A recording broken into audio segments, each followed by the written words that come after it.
Moving on, Ukrainian President Volodymyr Zelensky has once again urged allies to accept the country's demand to use long-range missiles to strike air bases deep within Russia.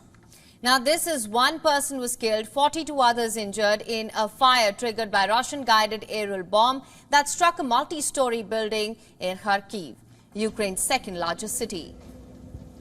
Sumy and Donetsk region were also hit. Zelensky informed, adding that in the last 24 hours, over 128 aerial bombs were used by the enemy.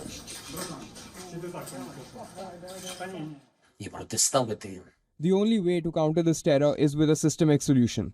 This solution is long-range capabilities, which will enable us to destroy Russian military aircraft at their bases. This is an obvious, logical decision. Now, analysts warn that Putin's option to retaliate if the West lets Ukraine use its missiles to strike Russia could include conducting a nuclear test to show intent. Ukraine has the legal right to strike targets in Russia, as per the chair of the NATO Military Committee, Admiral Rob Bauer.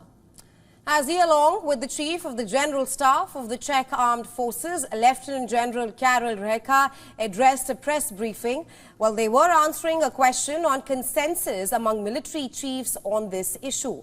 The matter is to come up in the United Nations General Assembly later.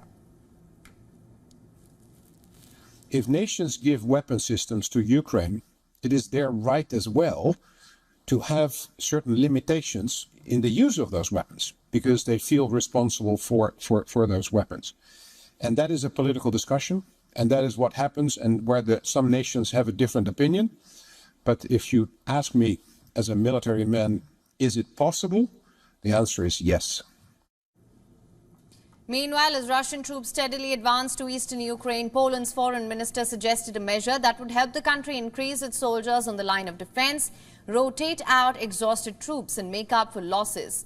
He urged the European government to halt welfare benefits to Ukrainian men living in their countries who are eligible to join the military.